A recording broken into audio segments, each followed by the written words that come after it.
Halo, assalamualaikum warahmatullahi wabarakatuh. Jumpa lagi di channel Mbak Aryani. Dan kali ini kita akan belajar tentang ringkasan materi pelajaran IPS kelas 7. Video ini digunakan untuk persiapan sumatif akhir semester 1. Buat kalian yang belum subscribe, bisa klik tombol subscribe terlebih dahulu dan nyalakan loncengnya untuk mendapatkan video-video dari Mbak Aryani yang lainnya. Saya harap kalian mengikuti materi ini secara penuh dan tidak di-skip supaya mendapatkan materi secara utuh dan jelas. Oke, kita akan mulai pada materi pertama. Pada pelajaran IPS, materi pertama yang kita pelajari adalah tentang posisi. Ini adalah materi geografi tentang posisi satu wilayah. Posisi satu wilayah itu bisa dilihat dari dua sudut pandang. Yang pertama adalah posisi absolut. Yang kedua adalah posisi relatif. Oke, posisi absolut. Apa itu posisi absolut? Posisi absolut adalah posisi satu wilayah berdasarkan garis lintang dan garis bujurnya, sementara posisi relatif adalah posisi satu wilayah berdasarkan lingkungan sekitarnya. Kita masuk pada posisi relatif terlebih dahulu. Misal, di sini ada sebuah lingkungan. Jika yang ditanyakan adalah rumah Rina, ya, posisi relatif rumah Rina ada di mana?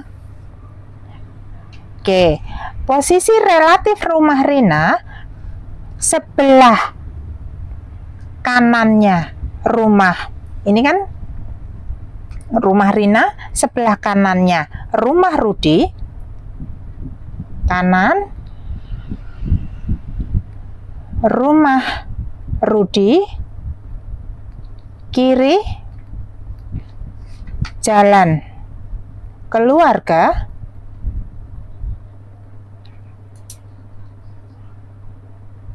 depan jalan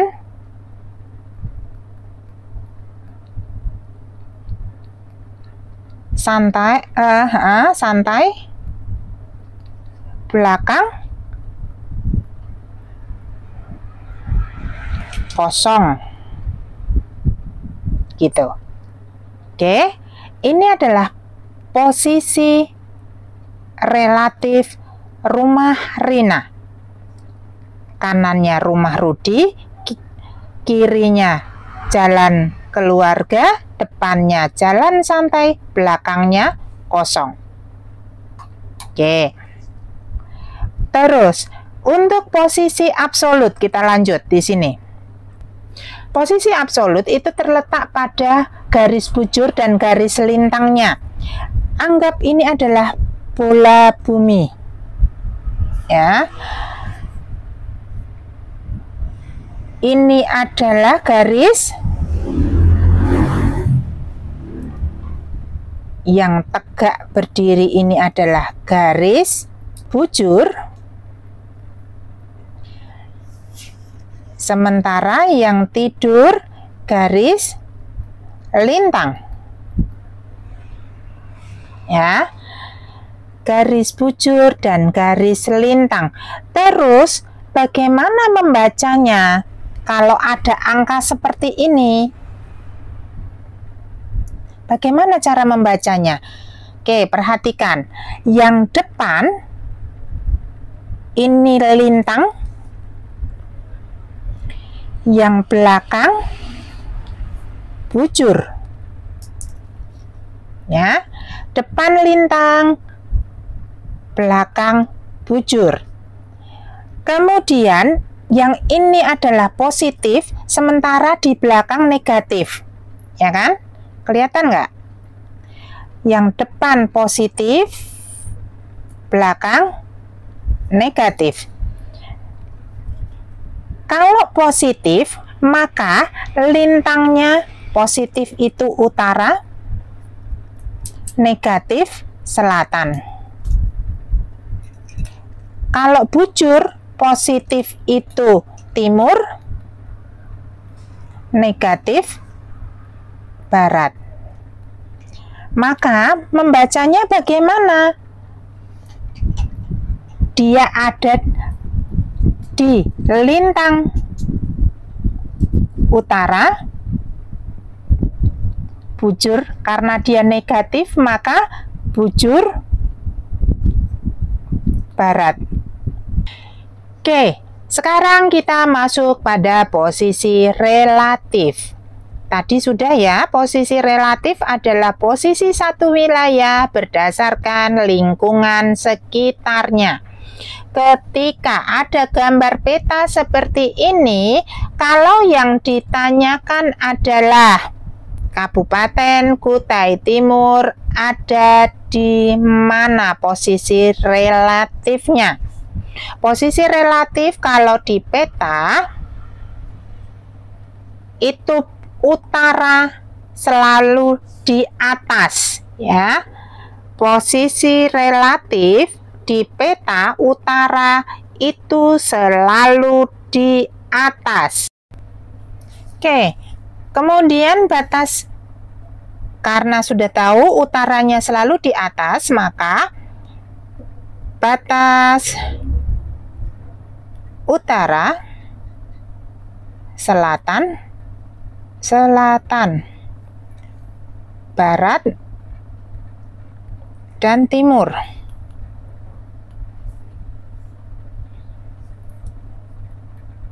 Batas utaranya, ini kita lihat ya, utaranya Kutai Timur, ini di sini berarti Berau, Kabupaten Berau.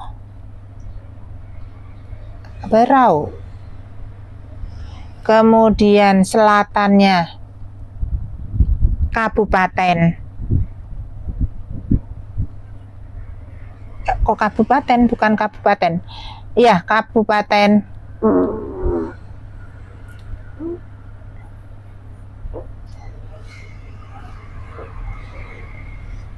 selatannya Kabupaten Kutai Kartanegara ya, Kartanegara. Kemudian baratnya itu juga masih Kabupaten Kartanegara di sebelah sini, berarti kan masih Kukar. Baratnya sama, masih Kukar. Timurnya berarti di sini ini adalah Selat Makassar. Seperti itu. Ini ada contoh aja ya. Oke, lanjut. Berikutnya kita akan bahas tentang letak astronomis.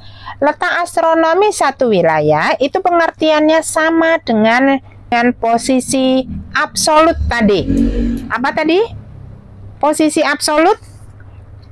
Posisi absolut adalah posisi satu wilayah berdasarkan garis bujur dan garis lintangnya, ya kan? Garis bujur dan garis lintang, perhatikan di sini. Ini tadi apa? Kalau yang berdiri itu adalah garis bujur, ya kan? Garis bujur. Yang tidur garis lintang. Garis bujur akan mempengaruhi pada perbedaan waktu. Jadi beda bujurnya akan beda waktunya. Sementara kalau garis lintang akan mempengaruhi pada perbedaan iklim. Jadi beda lintangnya akan berpengaruh pada beda iklimnya. Ya, Miss Indonesia. Ada di mana astronomis Indonesia? Indonesia letaknya ada di 95 derajat bujur timur sampai 141 derajat bujur timur, dan ada kata dannya 6 derajat lintang utara sampai 11 derajat lintang selatan. Oke, ya. 95 derajat bujur timur sampai 141 derajat bujur timur, dan 6 derajat lintang utara sampai 11 derajat lintang selatan. Terus, apa pengaruhnya di sini untuk Indonesia? Dari letak bujurnya ini menyebabkan Indonesia memiliki 3 zona waktu. Memiliki 3 zona waktu. Oke, dari letak lintangnya Indonesia beriklim tropis. Dampaknya ya, beriklim tropis. Oke, berikutnya kita akan belajar tentang perbedaan waktu, menghitung perbedaan waktu, ya. Andi tinggal di Jakarta, sedangkan temannya Budi tinggal di Maluku. Jika Andi menelpon Budi pukul 10, pukul berapa kira-kira Budi menerima telepon tersebut? Oke, tadi kita sudah bahas bahwa Indonesia terbagi menjadi 3 zona waktu. Ada WIB, WIT waktu Indonesia Tengah, dan WIT waktu Indonesia Timur. Yang masuk WIB itu Sumatera, Jawa, Kalimantan Barat, Jawa, Madura ya. Untuk yang masuk WITA ini semua Kalimantan kecuali Kalimantan Barat, Sulawesi, NTT, NTB, Bali. Ya, sementara WIT waktu Indonesia Timur itu hanya Maluku dan Papua. Oke. Nah, kita kembali ke soalnya. Andi tinggalnya di Jakarta. Jakarta masuk mana? Jawa. Ya, di sini. Berarti WIB. Sementara temannya itu tinggalnya di Maluku. Maluku masuknya WIT waktu Indonesia Timur. Maka selisih jamnya adalah 2 jam. Kenapa? Ini selisih 1 jam, ini selisih 1 jam. Jadi kalau dari WIB ke WIT selisihnya 2 jam. Maka bagaimana cara menghitungnya? Pukul 10 WIB ditambah 2 jam, ya, maka jadi pukul 12 WIT. Maka Andi menerima telepon ini pukul 12 WIT. Bisa dipahami ya? Oke, kita akan lanjut materi berikutnya tentang letak geografis. Letak geografis satu wilayah itu berdasarkan lingkungan sekitarnya. Letak geografis Indonesia berada di antara 2 benua dan 2 samudra. Benuanya apa? Asia, dan Australia. Samudranya apa? Samudra Hindia dan Samudra Pasifik. Oke, ini letak geografis Indonesia. Dari letak geografis Indonesia menyebabkan Indonesia memiliki 2 musim. Dampak ini ya. Dampaknya jadi punya 2 musim. Apa musimnya? Musim penghujan dan kemarau. Pertanyaannya, kapan terjadinya musim penghujan dan musim kemarau? Oke, ini letak wilayah Indonesia. Perhatikan peta. Ini adalah letak wilayah Indonesia, berada di antara 2 benua. Ini benuanya, benua Asia, dan ini benua Australia, serta berada di antara 2 samudra. Samudra Hindia ada di sini dan Samudra Pasifik ada di sini. Oke ya, karena letak geografis Indonesia menyebabkan memiliki 2 musim, penghujan dan kemarau. Dari mana asalnya? Asalnya adalah karena adanya angin muson. Oke, ini adalah angin muson barat yang arahnya dari Samudra Pasifik. Ketika dari Samudra Pasifik ini membawa uap air, kemudian kena hembusan angin. Akhirnya angin tadi pengennya mengarah ke wilayah Australia. Maka ini menyebabkan musim penghujan. Kapan terjadinya? Ini namanya angin muson barat.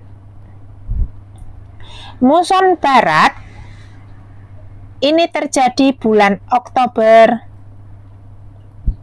sampai April. Ya.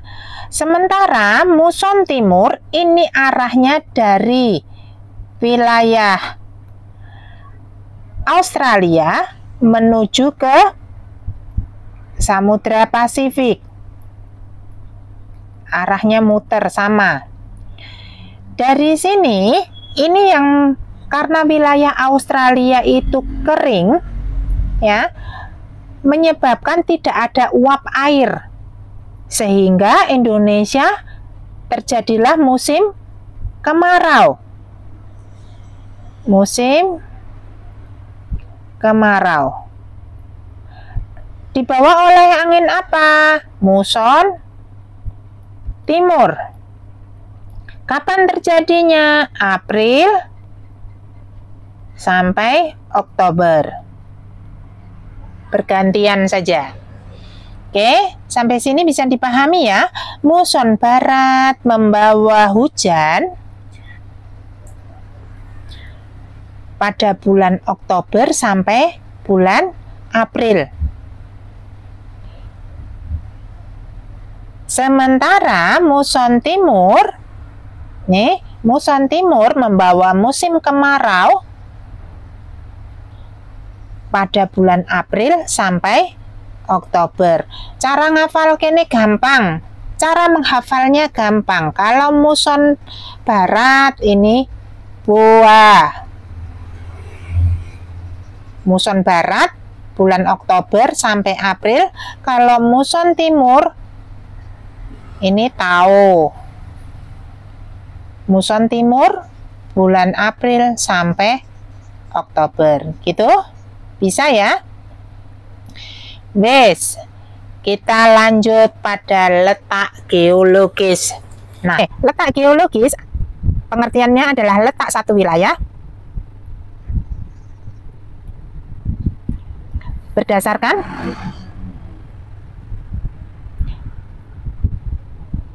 batuan di bawahnya. Berdasarkan batuan di bawahnya, letak geologis Indonesia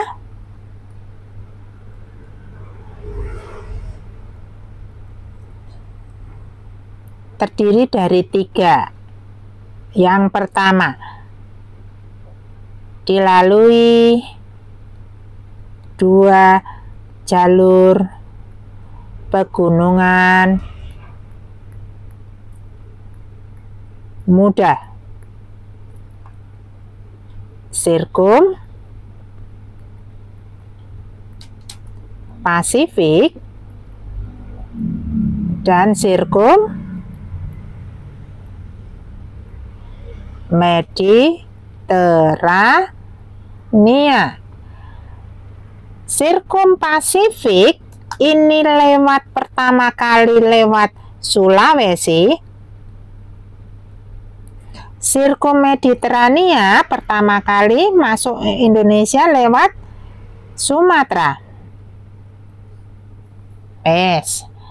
Berikutnya yang kedua adalah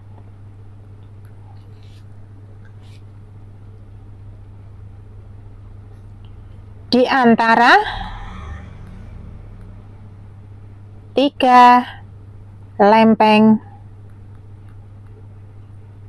yaitu lempeng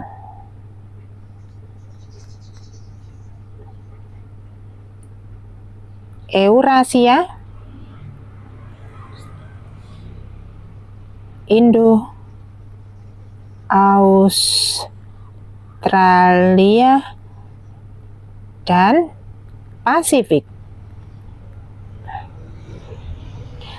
Berikutnya yang terakhir, 3 di antara 2 dangkalan.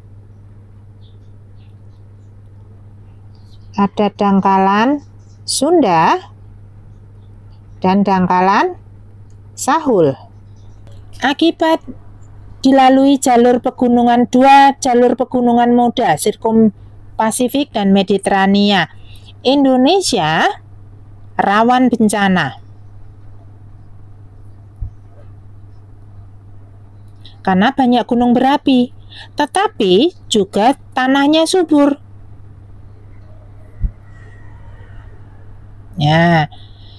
Di antara 3 lempeng Eurasia, Indo-Australia, dan Pasifik menyebabkan Indonesia akibatnya rawan bencana.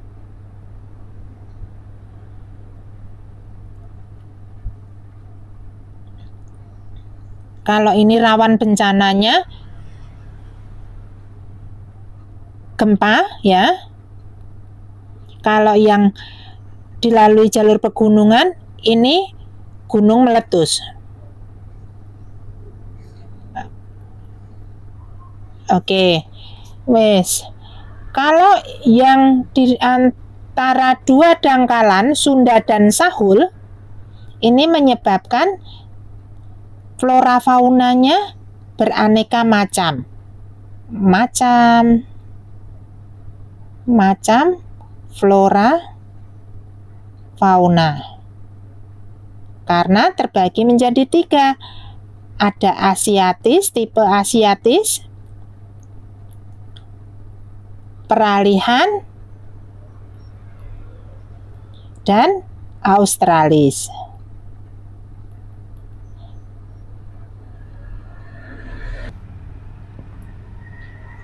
Untuk peta kita akan bahas tentang komponen peta terlebih dahulu. Komponen peta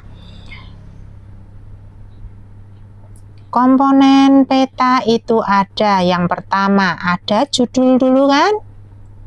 Judul. 2, orientasi atau mata angin.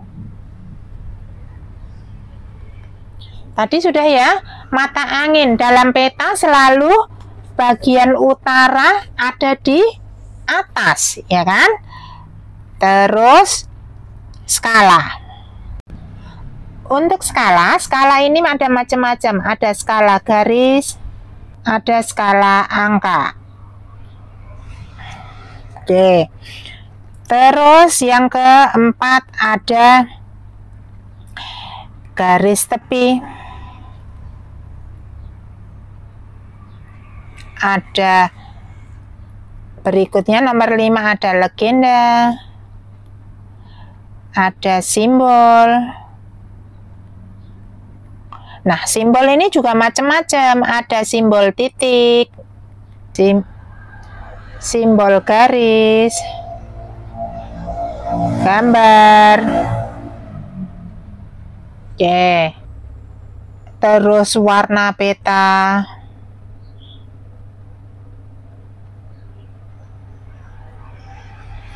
Sumber dan tahun pembuatan.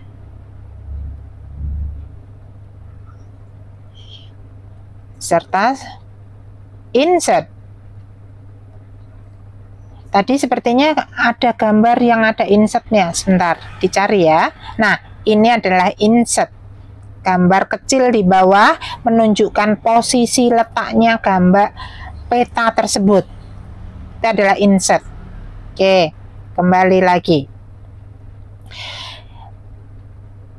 Itu adalah komponen peta, mulai dari judul, orientasi atau mata angin, skala, garis tepi, legenda, simbol, warna peta, sumber dan tahun pembuatan, serta insert. Sekarang kita akan membahas tentang skala. Ada soal tentang jarak Tanjung Karang sampai Talang Padang di peta 3 cm. Apabila jarak sesungguhnya adalah 36 km, maka berapa skala peta tersebut? Oke, kita perhatikan. Untuk menghitung skala, maka harus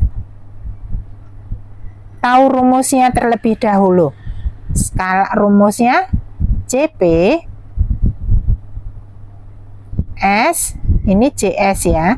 Untuk mengetahui skala, maka rumusnya adalah di sini tutup S-nya, maka rumusnya adalah JP per JS. JP adalah jarak pada peta. Jarak pada petanya berapa ini? 3 cm. Sementara jarak sesungguhnya adalah 36 km. Kalau dijadikan cm, pada skala selalu ngitungnya pada cm dulu. Pada skala ngitungnya selalu cm. 36 km, maka 36 tambah nolnya ada 5. Dari senti ke kilo tambah nolnya 5. Nah, sudah. Maka tinggal dihitung saja. Ini dibagi 3, ini dibagi 3. Kenapa dibagi 3? Karena dalam skala selalu 1 cm mewakili berapa, gitu ya. Untuk jadi 1 cm maka bagi 3 ya. Dibagi 3, 3 bagi 3, 1. 36 bagi 3 maka 12. Nolnya masukkan tetap 2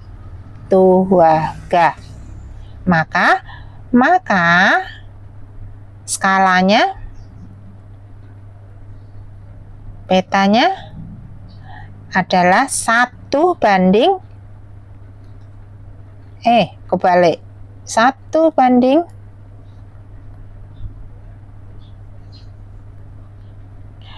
Oke, berikutnya tentang mitigasi bencana. Mitigasi bencana itu ada 2 jenisnya. Ada mitigasi struktural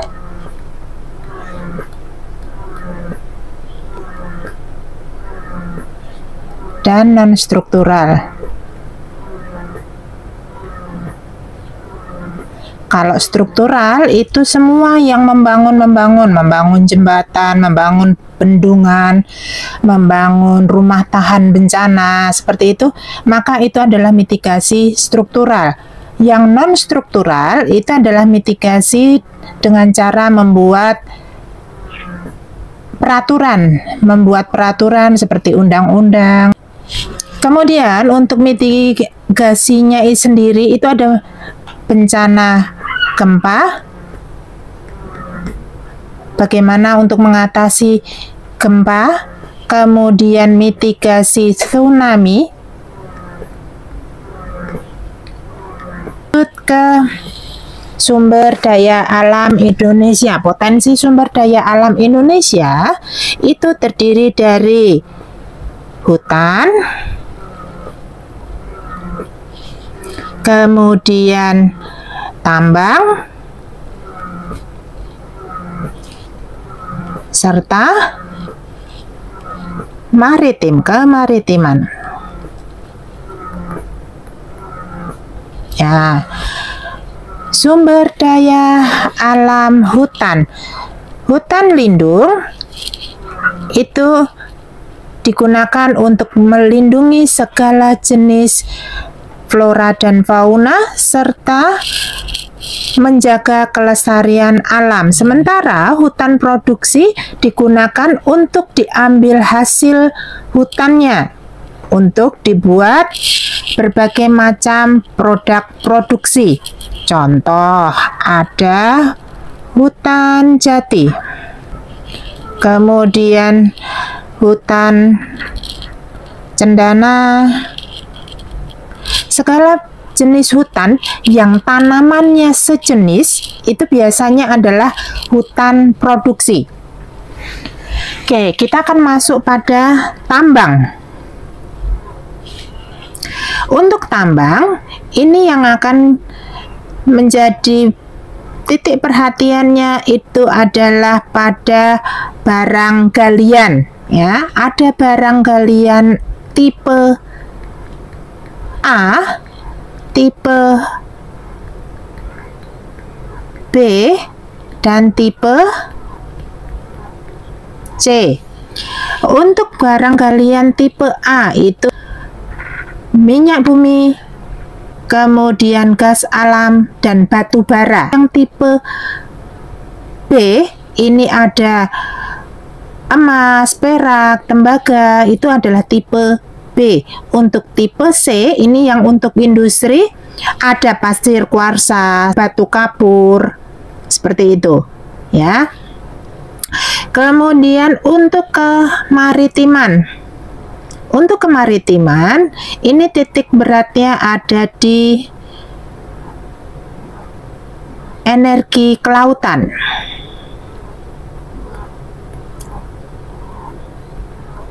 Energi kelautan ada 4, ya, 1, 2, 3, 4. Ada energi gelombang, pasang surut, panas laut, dan arus laut.